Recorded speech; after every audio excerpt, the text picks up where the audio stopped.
झूठ है। तो इनको कुछ दे दिया होगा 10-5 लाख रुपए। यार निर्दलीय चुनाव नहीं लड़ जाते तो बैठते थे, बीजेपी का साथ देते। जीतेगी तो भाजपा ही, उसने काम किया है और आगे भी काम करेगा। और उनको क्या मालूम, ऐसा थोड़ी है कि उनको टिकट काट दिया तो उसको कोई पद मिलेगा नहीं। क्या मालूम उनके बारे में मोदी जी और कुछ सोच रखे हों। लोकसभा चुनाव बस आने को ही है और ऐसे में आज राजस्थान संवाद ने अपनी सुबह की शुरुआत की है चूरू के इस नेचर पार्क के साथ, जहां पर कहीं ना कहीं बड़े बुजुर्ग और तमाम सारे लोग जो हैं वो सुबह की वॉक करने आए हुए हैं और यहीं पर हम लोकसभा का हालचाल जान रहे हैं। किसकी तरफ माहौल है। राहुल कसबा वर्सेस देवेंद्र झांझड़िया, दोनों ही जाट समुदाय से आते हैं। राहुल कसबा भाजपा से बागी होकर कांग्रेस में चले गए, वहीं देवेंद्र झांझड़िया जो पद्म भूषण भी है और कहीं ना कहीं पैरा ओलंपिक्स में देश को मेडल भी जिताया है, उन्हें भाजपा ने खड़ा किया है। देखते हैं किस तरफ माहौल है। क्या कहना है आपका, किस तरफ आपको माहौल नजर आ रहा है? बीजेपी का माहौल आ रहा है, मोदी को वोट देंगे हम। मोदी को वोट देंगे। देवेंद्र झांझड़िया पहली बार खड़े हुए हैं और कहीं ना कहीं देश का नाम रोशन किया। इससे पहले प्रधानमंत्री मोदी की रैली हुई थी, उन्होंने कहा नरेंद्र और देवेंद्र को आपको भरोसा करना है, तो उस रैली का इम्पैक्ट पड़ा है काफ़ी? बहुत ज़्यादा पड़ा है, बहुत ज़्यादा इम्पैक्ट, बहुत ज़्यादा पड़ा है। बहुत ज़्यादा इम्पैक्ट पड़ा है और लोगों का कहना है कि प्रधानमंत्री मोदी को वोट देंगे। आपका क्या कहना है?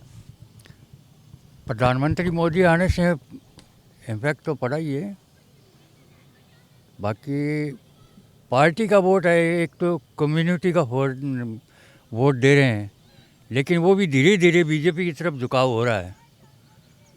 और राहुल कसबा जी को पार्टी को छोड़ना नहीं चाहिए, या तो निर्दलीय चुनाव लड़ लेते। अरे उनका अकेले का टिकट थोड़ी कटा है, 13 आदमी का और भी टिकट कटा है। और इतने सालों से टिकट मिल रहा था, इतना सालों से 30-40 साल से उनका परिवार को टिकट मिल रहा है, तो मतलब क्या है, उनको वही कमावे खावे सब, बाकी ऐसे ही रहें क्या? अंकल का साफ कहना है कि टिकट कोई किसी की भभूति थोड़ी ना है। अगर इतने सालों से मिल रहा है तो आपको छोड़ भी देना चाहिए था, और बगावत करके गलत किया। वो निर्दलीय चुनाव लड़ लेते, या निर्दलीय चुनाव नहीं लड़ जाते तो बैठते थे, बीजेपी का साथ देते। और उनको क्या मालूम, ऐसा थोड़ी है कि उनको टिकट काट दिया तो उसको कोई पद मिलेगा नहीं। क्या मालूम उनके बारे में मोदी जी और कुछ सोच रखे हो। तो कहीं ना कहीं बहुत इंसाइटफुल बात की है इन्होंने, और साफ तौर पे कहा बगावत नहीं करनी चाहिए थी। और भी यहाँ पर तमाम सारे लोग हैं। आपका क्या कहना है? इनका कहना है कि जो माहौल राहुल कसबा की तरफ थोड़ा बहुत था भी, जैसे जैसे वक्त बढ़ता जा रहा है अब वो माहौल देवेंद्र झांझड़िया की तरफ जा रहा है। देखो, राहुल कसबा है चूरू सीट से बहुत अच्छे मार्जिन से जीतेगा। ये बापोती की बात बता रहा है ना महावीर, तो उसमें कोई आनी जानी नहीं है। मोदी ने क्या सिर्फ झूठ का पुलिंदा है। राम पहले से नहीं मानते थे क्या? एक राम मंदिर का मुद्दा, महंगाई कहाँ जा रही है देश की है। और जो भी कांग्रेसी है बीजेपी में जाते हैं वो दूध के धुले, किसी पे ईडी का छापा, किसी के कुछ ही। आज एक सेटिंग मुख्यमंत्री थे दो, देश के आज तक इतिहास में नहीं हुआ, उनको जेल में डाल दिया। क्या प्रूफ है उनके पास? एक खाली उगाई पे, क्या उसके पास से पैसा बरामद किया या और कुछ किया? क्या क्या है? मोदी ने देश को पीछे धकेल दिया। नहीं, अगर राहुल कसबा की बात करें सिर्फ, तो राहुल कसबा अभी तक तो बीजेपी में थे और इतने सालों से पूरा परिवार बीजेपी में था। इतने सालों से टिकट मिल रहा था, एक बार टिकट नहीं मिला तो फिर उनको बुरा लग गया। कौन कहता है? उसका दादा निर्दलीय लड़ा हुआ है। तो दादा निर्दलीय कोई बात थोड़ी है। गुंडो आपके निर्दलीय लड़े हुए हैं तो वो भी तो निर्दलीय लड़ सकते हैं। इनका ये कहना था। नहीं तो वो अरे मैं बोल रहा हूँ 2014 के अंदर कहाँ पे था देश? और 2014 के बाद में अभी तक देश कहाँ पे चला गया? विदेशों को इनका तो कहना राम जी को पहले से मानते थे, राम मंदिर बना के। राम जी का मतलब नहीं है, वो तो एक बनना ही था। 500 साल से चल रहा है मुद्दा, वो तो बनना ही था। आपके बुद्ध कि आप पहले राम मिलते थे, अपन क्या दूसरा कहते हैं, सनातन धर्म नहीं कहते राम राम। लेकिन इनका कहना है 500 साल से राम मंदिर का मुद्दा सिर्फ चलाए जा रहे थे, बना ही नहीं रहे थे, अब बना दिया। क्यों नहीं बनवाया? इसका ताला किसने खुलाया था? कांग्रेस तो विरोध पे ऊपर आ रही है। राजीव गांधी ने नहीं खुलाया था क्या? ताला किसने खुलाया? लेकिन हलफनामा किसने दिया था कि राम है ही नहीं है? राम काल्पनिक। ये तो झूठ का पुलंदा है, कोई किसी ने नहीं दिया हलफनामा। आज आप अखबारों में था, कोर्ट में, अखबारों में भी झूठ नहीं आता क्या? ये आपकी ये चैनल है, सब ऐसे में गोदी मीडिया हो रहा है।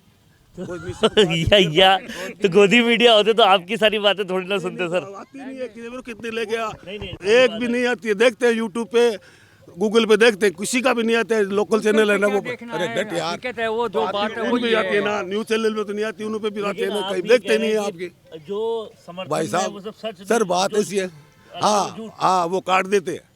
कोई मेन बात उनके पक्ष में बोलता है वो याद रखते हैं और फिनिश। तो कहीं ना कहीं कट्टर समर्थक हैं ये राहुल कसवा के। इनका कहना है कि जो राहुल कसवा के समर्थन में वही सच है, बाकी सब झूठ है, चाहे सुप्रीम कोर्ट बोले या कोई भी बोले।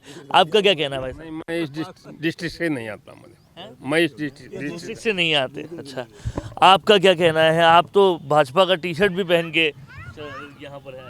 भाई साहब, जीतेगी तो भाजपा ही, उसने काम किया है और आगे भी काम करेगा। और झाझड़िया जी कम से कम 3 लाख वोटों से जीतेगा। 3 लाख वोटों से जीतेंगे, लेकिन जो इनका कहना है वो झूठ है।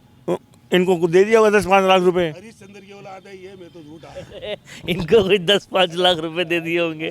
तो कहीं ना कहीं आप देख रहे हैं कि वोटर्स के अंदर भी एक पूरा कंपटीशन हुआ है। आप यहाँ आए हैं, किसकी तरफ माहौल लग रहा है आपको? शुरू में क्या, शुरू में सर माहौल तो लग रहा है दोनों पार्टियों का लग रहा है, कॉन्टेस्ट चल रहा है दोनों में। अभी कुछ कह नहीं सकते कौन आगे निकले कौन पीछे, लेकिन झाझड़िया जी की पोजीशन ठीक है। झाझड़िया जी की पोजीशन ठीक है, इनका ये कहना है। तमाम सारे लोग हैं ये 3 लाख वोटों से जीतते हुए बताते हैं।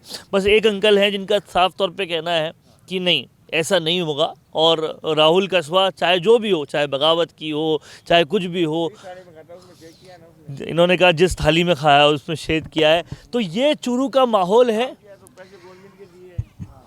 और कहीं ना कहीं ये भी सुनने को मिलता है कि जैसे जैसे वक्त आगे बढ़ रहा है, माहौल और ज़्यादा देवेंद्र झाझड़िया की तरफ आ रहा है। ये भी सुनने को आ रहा है कि प्रधानमंत्री मोदी की रैली से भी फ़र्क पड़ा है और कहीं ना कहीं माहौल में तब्दीली हुई है। देखने वाली बात ये होगी कि 4 जून को रिज़ल्ट किसकी तरफ जाता है।